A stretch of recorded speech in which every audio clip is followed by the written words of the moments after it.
You got a black female superhero on the team. A native A superhero. native An superhero. Asian An superhero. Asian superhero. A Right. Russian superhero A Russian being in the middle of the during Cold the War. Cold War. Yes, the This Cold is War. huge. This is a big deal. Okay, Eli, we ready to do this? Yeah, Ready to do your yeah. thing? Okay. You ready? So we're gonna talk about Giant Size X-Men. Like I said, for those that haven't read the book, we are going to review the book. This is the very first appearance of several X-Men, notably Nightcrawler, Storm, Thunderbird, Colossus, and Krakoa. Krakoa, that's right, yeah. Yeah. All right, let's get to it. So the books, and I like this panel right here. Second Genesis, right here, where you see the new X-Men with the old X-Men in the back. And notice that Blue Beast is in the back. Yeah.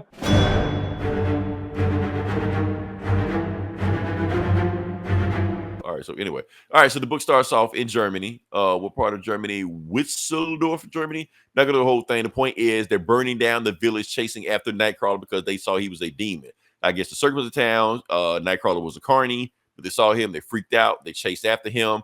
And he's just like, they want him so bad that they're going to burn down the village to get to him. So like, fuck this. I'm just gonna jump into him. We're gonna all burn down the village together. He gets some hits in, knocks him out, stuff like that, but it's too many of them. They get the best of him. But before they can finish him off, they just stop. And they just pause. You're like, what the hell happened to them? You're like, I happened to them. And Charles Xavier just wheelchairs out of nowhere. You want to be X-Men? Want to learn your powers?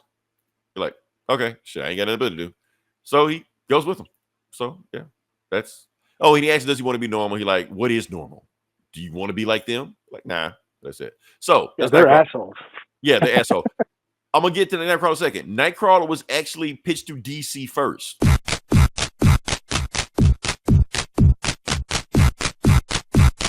DC said, nah. So you're like, okay, fuck y'all. I'm going to make him X-Man. Anyway, to Quebec, Canada. So we got Canadian listed in the house. We're going to Department H, Department H. Yeah, Department H. That's what it was. So Wolverine. In Canada. Shout out to Canada. Shout out to Canada. So just to let you know, this was not Wolverine's first appearance. Nope. Matter of fact, the reason Professor X is here because he heard about Wolverine already. He's like, yeah, I heard about you got into a fight with the Hulk and you're still standing. So I need to put you on my team. You got some juice. Yeah. So he was like, yeah. So basically everybody heard about Wolverine's fight with the Hulk. That's just a thing that's got out there. And then Department H is like, hold on, man, you can't leave here. You still work for the government. You still got shit to do. And he was like, nah, maybe you didn't hear me. I'm out of here. And he, bam, chops off his tie. Like, I resigned effective immediately. And he's like, oh, you got a problem with that? He's like, oh, yeah, don't worry. You're going to hear from us. And they do hear from him later on, down the road. It's a storyline. We're not going to get to it. But, yeah. Banshee joins. You're like, yeah, you want to be on the team? Cool, yeah. I didn't know Banshee was a X-Men villain before this. So this is not his appearance either. He was actually X-Men villain. But it turns out he was a bad guy, but not a bad guy. So they kind of got on the same terms. They're like, yeah, he ain't that bad. He's cool. Let's go. Okay, so yeah. All right. Who else we got? Okay, we're in Kenya, East Africa, and they're about to sacrifice goats and chickens to Storm. Yes, this is Storm's first appearance. And she's here like, what do y'all want from me? She's like, I got goats, I got chickens. If you just give us rain, we'll give you this sacrifice. She's like, you need the goats and chickens more than I do. Oh, and she's butt-ass naked also, because why not? It's the 70s. Yeah, it's the 70s. Why not? So she's a exhibitionist, if you will. Yeah, free love. So, yeah, so she's just like, look, keep your ghosts, keep your chickens. I'll give you rain. She just goes over there, flies, thunderstorm, blah blah blah. So like that makes it rain. They're like, thank you, goddess, thank you. And then Professor X like, damn, you fine. Anyway, Professor X also goes, you want to join my team? You're like, why would I join your team? I am a goddess. You're like, no, you're not. You're a mutant. They just worship you because you just live in your own little fantasy world right here. But the real world has problems. You wouldn't know that because you're just stuck in your little bubble right here where they treat you like a god. But yeah, Paul Atreides. Oh, basically. So she's just like, and so basically Storm goes with him because he's just like, you know what? Yeah, other people need my help, and everywhere isn't as welcoming as this. So yeah, so she decides to go with him. So also Sunfire. Now, I didn't know Sunfire was also an X-Men villain. Now, he got his powers not through Hiroshima, but his mom was in Hiroshima or survived Hiroshima. Technically survived. She died a little bit later, but that's how the radiation got him, all the shit like that. Oh, also, Professor X got his power because his parents were in the Manhattan Project. Oh, okay. Yeah, so all that shit. So that's where Stan Lee was going with this shit. All the shit spawns from the Atomic Age. But anyway, Sunfire's there. Joins the team. He's basically like, look, man, I'm sorry I tried to kill the X-Men. I owe you a favor. I'll join the team.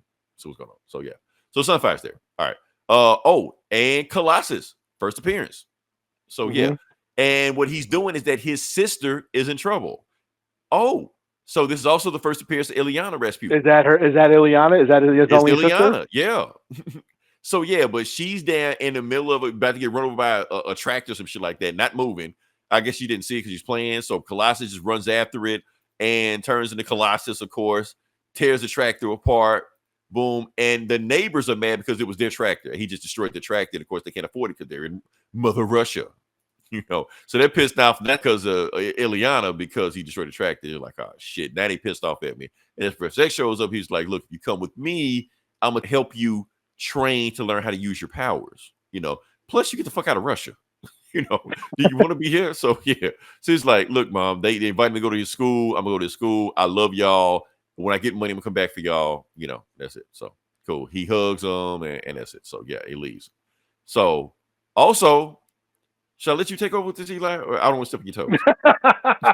No, you can do it. I'll keep going. Okay. I'll bitch about it the whole time. Well, I'll do it. You bitch about it. Okay. So they're in Camp Verde, Arizona. And then there's this bullshit. Here we go. So we see a bison running down the desert, just running, and we see an Apache chasing him down. And only chasing him down, tackling him and taking him to the ground. Also showing like, I am stronger than any bison here. And that's when he's just like, you the one I'm looking for, John Proudstar. And of course, it's Professor X just there, chilling. Like, what does this cripple want with me? He was like, what do you want? I want you to join He's kind of an asshole. Yeah, he's very much an asshole in this. He's like Native Wolverine in this. So yeah. So he's just like, what do you want here? I need you to join my team. You got powers, and I need you to look at. He was like, look here, Whitey. My favorite line here: you can stuff a cactus, Custer. I love that line right there. He was like, all the grief you give my people, now the white man wants my help. He acts like Wolverine, talks like fucking Luke Cage. Right. But here's the thing: this is how Professor X get him to join the team. Oh, so you are a coward, just like I heard of all the Apache. So that's Professor like, wait, what you say? And so all he said, like, there's no cowards in the Apache, and I'm the most Apache you can find. So fine, I'll join your team. Now, honestly, Eli, that was me. I would have beat the shit out of Professor X, even though he's a cripple, but he decided to go with him. So, because of that. Yeah, I'll slap the shit out of him. Right. Yeah, you're like, the fuck you talking about? All right. So anyway, now you got the panel, the X-Men, the new team. Yeah, and then what does he do? He goes to school and they dress him up in this fucking Mardi Gras outfit. Right. So he has the new X-Men team. So why does he have a new X-Men team? What happened to the old team? That's when Cyclops shows up. And Cyclops telling him what he hear. He was like, look, the reason I'm here and the rest of the team isn't here because we went on a mission to find this mutant called Krakoa. So we went to this island to find it because he's like the most powerful mutant we've ever seen. He's off the scale. We haven't seen anything on his level. So we went there to see exactly what's going to recruit him. So we went down there, and next thing they know, they all got captured, didn't know what the hell was going on. And before they could see what's going on, Cyclops just woke up in the plane, and it was autopilot back to New York. And he couldn't stop the autopilot. It was just there. And on top of that, his powers were gone. He got no power. So yeah. So he thinking he's healed. He thinks it's a good thing. He was like, oh damn, I've been healed. I can live a regular life now. And as soon as he says that, bam, his powers come back. So now he's fucked up mutant again. So like that. So point is, the X-Men are stuck on the island. Cyclops is the only one to escape. And Professor X had to put another team together to go rescue the X-Men. So that's why he put this team together. So, and he's like, why would I go rescue your team? That's your fault. So Sunfire says he's not going, changes his mind, decides to go anywhere. He goes flying with him, and that's you got the X-Men going back to the island to rescue the other X-Men that's been kidnapped. Meanwhile, they're going in there arguing the whole time. Everybody's getting on with each other. Cyclops passing assignments. Nobody wants to care about the assignments, and they're so fucked up. He says, Colossus, I need you to go to the north. He's like, cool. He just jumps out the plane. Storm doesn't know his power, so she thinks he just jumping to his death. So she grabs him, Like, what the hell you doing? Clark's like, what the hell you doing? I can land. I can't fly, but I can land. So they argue. The only two people to get along is Thunderbird and Cyclops. He was like, man, your team sucks, man. Your leadership sucks too. But he tell him, but he was like, yeah, kind of does. You know, the island itself is fighting them to get to the X-Men. They like, what the hell's going on with this island? Like, shit, fuck like that. And so they're trying to find the X-Men. They find the X-Men, and when they find them, they're in this temple, and they all have this like thing. It's kind of like Aliens, but this actually came out before Aliens. So yeah, so they get like energy sucked out of them and all this shit like that. And Angel, when they get free, Angel basically telling them, Cyclops, why'd you come back? You're like, you should have stayed gone. You're like, what are you talking about? He let you free for a reason. He wanted you to bring back more mutants. That was the whole plan. He like, he who? Krakoa. You're like, oh, you found Krakoa? No, you don't understand. Krakoa is not a guy. Krakoa is the whole fucking island. And then it turns into it, and they're like, yes, you brought me more mutants. It's like that. So like, oh shit. The island that walks, Krakoa, you know, shit like that. So the X-Men go all to work. So now you got the X-Men that were free, the old X-Men, new X-Men. They're like, fuck that, let's just go to work. And they just start blasting like that. Nothing works. Krakoa is way too powerful for all of them and shit like that. So Professor X is like doing mind shit, and he's like talking to the X-Men while they're doing it. That's awesome panel. I gotta give Dave Cockrum credit. That's awesome panel right there. Yeah. But yeah. Professor X basically is like, look, I got a plan. So you just keep fighting Krakoa, even though I know it's a losing battle. Just keep fighting them while I come up with a plan. So the plan is for Storm to fly in the air and to hit Polaris with as many lightning bolts as she can, while she's creating like this huge thunderstorm and shit like that. Because, like I said, this is old Storm. She just can't do electricity just out of her hands. Just like anyway, she got to actually make a storm to be Storm. So yeah. So she like shock her with electricity and bam, bam, bam, bam, keeps hitting her. And Heaven like, what the fuck you doing to my girl, man? Like, she gonna kill her. You're like, no, man. I can't. Havoc has always been Captain Saberho, isn't he? He has been Captain Saberho, whether it, and it, you're right. And he basically tells Cyclops, look, man, I don't give a damn if you are my brother, man. If she dies, it's gonna be me and you. That's all it is. All right. So she shocks her and shit like that. And Krakoa is like, okay, yo, all this rain and thunder shit like that, you actually making me more powerful also, you dumbass X-Men. So yeah, so she's really going in trouble. It's like, oh, I'm tapped out. I can't do anymore. So yeah, he's passed out because he's fucking useless and shit. But the point is, while the X-Men still putting it on, that's when Polaris is actually, because basically the electricity power of Polaris is so strong that she used her magnetic powers to reverse the polarity or the gravity of Krakoa.